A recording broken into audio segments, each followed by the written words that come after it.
네. 자연요법이라고 하는 걸 많이 들어보셨을 겁니다. 이 자연요법은 한마디로 내 주변에 있는 인공적인 게 아닌 신이 만든 자연을 이용해서 내 건강이 회복되는 방법을 우리가 자연요법이라고 해요. 그래서 자연요법 중에 제일 대표적인 게 햇빛이에요. 그러니까 여러분, 햇빛이 없는 상태에서는 자연요법을 못합니다.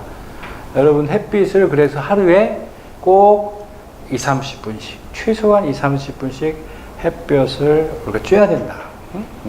두 번째, 이 공기가 좋아야 된다는 거예요.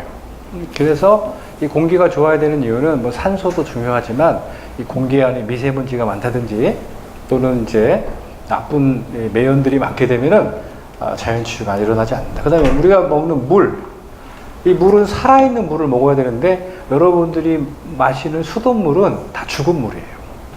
물도 하나의 생명체다라고 생각하셔야 돼요. 물도 우리가 하나 숨을 쉬는 것만 생명체가 아니고 어떤 분자 구조를 갖고 있는 것들은 다 생명체다. 그런데 이걸 물을 소독하게 되면 그때 많은 분자들이 깨지고 형태적으로 보면 물이지만 실제 우리 몸에서 어떤 촉매나 용매 역할을 할 수가 없다. 이렇게 볼 수 있어요. 그래서 물, 그 다음에 마음은 그냥 우리 집에서 기르는 강아지의 마음으로 돌아가면 돼요. 이 병이 병이 걸리는 이유는 우리가 미래에 대한 욕심, 그 다음에 과거에 대한 후회, 그 다음에 어떤 현실에 대한 갈등 때문에 이런 병이 생기는 거죠. 우리가 집에서 기르는 강아지들 어떻습니까? 과거를 생각합니까? 미래에 대해 걱정을 합니까?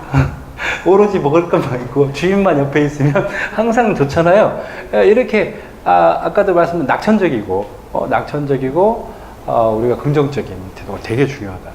그러려면 내가 편해지는 방법은 남을 용서하는 방법이 없어요. 남을 용서하는 이유가 다른 사람이 예뻐서 용서하는 게 아니고 내가 살기 위해서 남을 용서하고, 기부를 하는 사람들이 저 사람들이 왜 기부를 하냐 물어봤더니 오래 살기 위해서 기부한다는 거예요. 왜? 내가 기분이 좋아진다는 거예요. 그러니까 우리가 꼭 남을 위해서 산다라는 그 강박관념, 이건 절대 버려야 된다. 우리가 자연치유학에서 보면 오로지 나를 위해 살아야 됩니다. 그러니까 내가 남을 성공을 도와주는 거, 남이 잘 살 수 있도록 도와주는 거, 남의 건강을 챙기고 이런 것도 다 나를 위한 일이다. 그래야지 내가 마음이 편해지고, 그래서 몸에서 뭐가 많아져요? 마음이 편해지면 막 그 엔돌핀, 프로스타글란딘, 아세틸콜린, 이 자연치유에 도움이 되는 그런 호르몬들이 많아진다는 거예요. 하지만 내가 막 내 것을 챙기고 베풀지 않고 모으고 쌓고 숨기고 하다 보면 그 호르몬보다는 스테로이드 호르몬이라든지 그 아드레날린 호르몬, 이런 것들이 더 많아져서 실질적으로 금고는 꽉 채워지나 내 세포는 계속 죽어가고 있는 그런 거예요. 그래서 원래 사업하는 사람들이 오래 못 살아요. 그렇게 좋은 걸 많이 먹어도 오래 못 삽니다.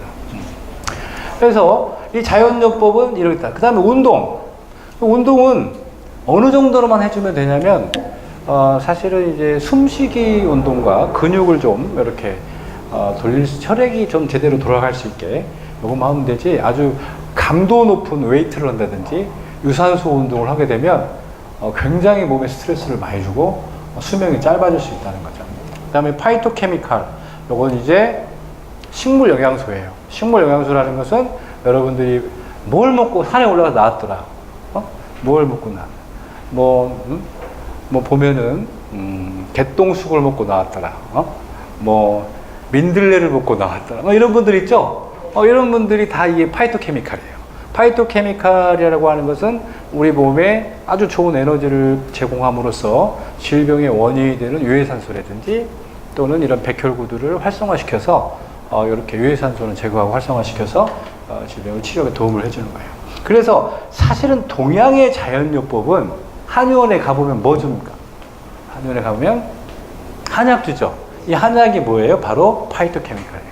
그러니까 이제 한약의 파이토케미칼이라는 것은 우리가 이제 그 식물들 중에서 약효가 있는 것들을 모아서 이렇게 주는 거고, 그 다음에 이제 이런 겁니다. 그 다음에 서양은 이렇게 물 치료를 많이 했어요. 물에 들어가서 목욕을 하면 몸이 결핵이 낫는다는 등 이렇게 했고, 사실 서양에서 영양요법이 많이 나왔습니다. 영양요법, 식이요법, 식물요법 나왔는데 거슨이라고 하는 독일 의사는 당근하고 사과 이 두 가지만 가지고도 우리가 병의 많은 부분들을 치료할 수 있다, 이렇게 영양요법, 우리가 음식을 잘 먹어야 되는데 탄수화물, 지방, 단백질, 식이섬유, 비타민, 미네랄을 왜 먹어야 되느냐? 탄수화물은 에너지원, 지방은 세포막, 단백질은 효소와 호르몬, 식이섬유는 장내 미생물의 먹이가 된다. 그래서 그럼 탄수화물은 뭐가 좋으냐? 뭐가 제일 좋습니까? 우리는 쌀을 많이 먹었죠. 우리한테는 가장 소화가 잘 되는 게 쌀이에요. 그래서 우리는 쌀을 먹으면 돼요. 그럼 백미는 좀 나쁘다고 하는데 어떻게 생각하시냐? 백미도 괜찮아요. 괜찮은데 백미는 사실은 이제 껍질이 없잖아요. 껍질이 없다 보니까 탄수화물만 있는 거예요. 그래서 우리가 에너지원으로만 먹을 때는 백미가 제일 좋아요. 우리가 힘을 내는데 이제 문제는 백미만 먹으면 안 됩니다. 그래서 여기에 식이섬유를 같이 먹어야 됩니다. 그러면 식이섬유가 뭐예요? 껍질이죠. 그래서 그 식이섬유가 뭐냐면 껍질 붙어 있는 백미를 현미라고, 이렇게 나는 도무지 현미는 맛없어서 못 먹겠다 하는 경우에는 식이섬유를 따로 먹으면 됩니다. 밥 먹을 때 식이섬유를 따로 먹으면 현미를 먹는 효과가 나타날 수 있다. 그래서 이제 저 같은 경우에는 현미를 안 먹고 백미에다가 만약에 먹으면 치커리라고 했어요. 치커리라고 하는 그런 식이섬유가 있어요. 그 제품으로 나오는 게. 그래서 치커리 가루약으로 나오는 게 있는데 밥을 먹고 이렇게 치커리 가루약을 먹으면 백미가 현미화 되는 거예요. 그렇게 해서 백미를 먹으면 혈당이 확 올라가잖아요. 치커리랑 같이 먹으면 혈당이 천천히 올라가요. 이제 그렇게 현미를 나는 도무지 못 먹겠다는 분들은 백미와 치커리를 같이 섭취하시면 됩니다. 이 지방은 뭐냐면 세포막을 만드는 건데 아까도 말씀드렸지만 기름기예요. 근데 기름기들이 다 산화되어 있기 때문에 산화 안 된 기름을 먹어야 된다. 단백질은 콩 단백질이 제일 좋아요. 콩 단백질이 제일 좋기 때문에 여러분들이 콩을 많이 섭취를 해야 된다. 근데 이제 너무 많이 섭취하면 안 되기 때문에 아까도 말씀드렸지만 하루에 50g 정도 콩을 섭취하는 게 좋다. 콩이 아니라 단백질 양이죠. 근데 콩은 한 50%가 단백질이에요. 네. 그래서 콩으로 따지면 50%나 단백질이 많기 때문에 엄청나게 많죠. 100g 정도만 콩을 먹으면 단백질 양으로는 충분히 많다. 근데 이제 문제는 콩에는 기름이 많이 들어있잖아요. 콩기름이. 근데 그 콩기름이 되게 나쁜 기름이에요. 콩기름을 많이 먹으면 여러분들 빨리 죽습니다. 그 콩기름에는 오메가6가 많이 들어있어요. 그래서 그 옥수수하고 콩을 많이 먹는 사람들은 오래 못 삽니다. 예, 옥수수하고 콩이 있는데 옥수수는 단백질이 별로 없잖아요. 근데 콩은 단백질이 많아요. 단백질이 많아서 실제 이 콩을 우리나라에서는 이 콩을 간장, 된장, 뭐 청국장 이렇게 해서 발효해서 먹으니까 그나마 이제 기름기가 좀 덜한데 이 옥수수 같은 경우에는 이 오메가6가 엄청나게 많다. 이것도 콩도 오메가6가 많아요. 근데 이 오메가6는 발암 물질이에요. 그리고 이 비만, 발암, 염증 물질이 굉장히 많이 만듭니다. 그래서 실제 이 콩과 옥수수를 먹을 때는 이 오메가6를 많이 조심해야 되는데 사실 이 오메가6를 견제할 수 있는 유일한 방법은 오메가3를 많이 먹는 거예요. 이 오메가3가 어떤 게 많이 들어있습니까? 오메가3가? 들기름에 많이 들어있어요. 들깨. 그래서 여러분들이 콩을 많이 섭취하시는 분들은 이렇게 들기름을 많이 섭취하시면 도움이 된다. 북한 사람들이 옥수수를 너무 많이 먹어가지고 막 부스럼이라든지 혈압, 혈당이 환자들이 너무 많아진 거예요. 그래가지고 걔네 나라에서 그 해독을 하는 해독 물질로 들기름을 이렇게 해서 먹여서 그런 것들을 체질을 개선시킨 사례들이 있습니다.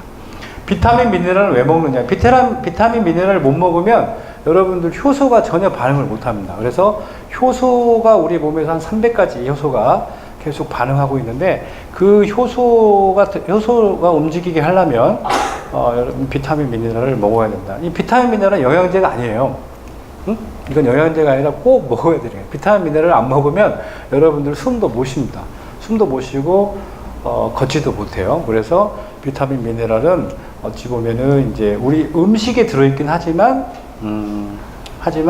이게 부족하기 때문에 우리가 보충을 해줘야 된다. 네, 다음 식물요법은요. 지금 한의원에서 쓰고 있는 방법들이죠. 그래서 간신, 비패신에서 엉겅퀴, 은행잎, 산사자, 도라지, 토복령 뭐 이런 것들을 실제 이렇게 그 몸이 안 좋은 부위별로 이렇게 처방을 해서 이렇게 쓰고 있습니다. 이제 이 영역이 예전에는 한의원의 영역이었지만 이 영역이 점점 허브와 이제 건강기능식품 이런 쪽으로 많이 이렇게 섞여지고 있어요. 그러니까 지금 여기 보면은 엉겅퀴라고 이게 밀크시슬이라고 들어보셨죠? 네. 그거예요. 이 엉겅퀴가. 뭐 이 도라지도 지금 많이 그 식품화돼서 나와 있고 치커리도 그렇고 산약도 마로 나와 있고 다시마, 여주도 마찬가지죠. 그러니까 실제 한의원에서 쓰고 있는 생약제들 중에 식품으로 사용 가능한 이런 생약들은 다 건강기능식품으로 이미 개발이 돼서 많이 나와 있기 때문에 여러분들이 참고로 우술도 많이 쓰죠. 우술도 실제 한의원에서는 뼈 질환, 뼈나 이제 관절 질환에 많이 쓰지만 우술 제제들도 요즘에 식품으로서도 많이 나와 있다. 동물요법. 우리가 약국에서도 이렇게 그 옛날에 이제 소간, 그 다음에 말비장, 응? 간이 안 좋은 사람은 소간을 먹고 그 추출물이 있어요. 그 다음에 빈혈이 있는 사람들은 말비장에서 이렇게 철분제를 만들어서 먹고 이게 이제 하고 있습니다. 지금 우리가 가장 각광을 기대를 많이 하고 있는 동물은 돼지입니다. 돼지는 삼겹살만 삼겹살에 목살, 뭐 이런 그 족발만 주는 게 아니고 실제 돼지의 모든 장기는 버릴 데 없습니다. 돼지 뇌부터 돼지 태반까지 지금 다 쓰고 있습니다. 그래서 돼지 뇌를 그냥 먹는 게 아니고 돼지 뇌에서 펩타이드라고 요즘 들어보셨죠? 돼지 뇌에서 펩타이드를 이렇게 딱 꺼내면 돼지 뇌의 펩타이드가 어디로 가냐면 여러분들의 뇌로 가요. 나는 돼지가 아닌데? 이렇게 말씀하시는 분인데 돼지 뇌하고 사람 뇌하고는 질병학적으로는 99%가 같아요. 그래서 지금은 각막 손상되신 분들 있죠? 돼지 각막을 이식을 합니다. 그러니까 여러분들이 난 돼지하고 유전자가 틀려, 생김새가 틀려. 그건 불과 1%밖에 안 돼요. 그 1% 정도밖에 안 되는 유전자가 우리 몸의 형태, 그러니까 동물과 우리 사람의 어떤 그런 형태를 이렇게 다르게 하는 거고, 우리 몸의 기능, 질병을 일으키는 각각의 메커니즘이나 유전자들은 99%가 같은 거예요. 그러니까 돼지의 병을 일으키는 모든 인자는 사람한테도 병을 일으키는 거예요. 그러니까 돼지 유전자하고 사람 유전자하고 똑같은 거예요. 그러니까 지금 당뇨 환자들이 맞는 인슐린 있잖아요. 그 제일 많이 쓰는 게 돼지 인슐린. 제일 많이 쓸 거예요. 그러니까 앞으로는 돼지만 삼겹살용으로만 보시면 안 됩니다. 이 돼지는 우리와 한 몸이 될 수도 있어요. 그래서 지금 예를 들어서 간이 완전히 망가진 사람한테 돼지 펩타이드를 저희가 지금 저희 연구소에서 하고 있는 거예요. 돼지에서 펩타이드만 쫙 꺼내면 그 펩타이드를 딱 먹잖아요. 그러면은 그게 간으로 가서 사람 간에 가서 간 세포를 막 만들어요. 네? 네. 눈이 안 좋은 사람들은 돼지, 갑상선, 흉선, 비장, 엄청나게 용도가 많고, 그리고 장기들이 사람 장기하고 크기가 좀 비슷비슷하고, 네, 유사합니다. 여하튼 간에 이런 동물요법은 상당히 지금 자연요법에서 각광을 받고 있는 분야가 펩타이드 분야다. 그 다음에 마음요법, 아까 말씀드린 대로 마음의 병이 생기는 건 스트레스 때문인데 그 스트레스를 안 생기게 하는 방법은 나를 위한 생각을 해야 됩니다. 내가 마음이 편해지는 방법을 선택을 해야 됩니다. 내가 마음이 불편한 것들은 어떤 좋은 것도 나에겐 병이 온다는 거죠. 그러니까 이런 거예요. 나는 남에게 뭔가를 주면 내 마음이 불편하고 난 되게 기분 나쁘다. 이런 사람은 주면 안 돼요. 왜냐하면 이런 사람은 주고 나서 굉장히 막 스트레스를 받아요. 그러니까 어떤 사람은 나는 남에게 줬을 때 행복하다. 그런 사람은 줘야 되는 거예요. 이 사람은 다 다르기 때문에 그런 자기 행복 기준을 명확하게 알 필요가 있다. 예? 운동, 온열. 이게 사실은 염증과 암이 있는 사람들은 이 체온이 많이 떨어져 있습니다. 그래서 체온을 올려주는 방법을 쓰는 게 좋다. 네, 그 다음에, 동종요법, 침술요법, 수치요법, 심상요법, 이거 한번 읽어보시고요. 쭉 한번 읽어보시죠.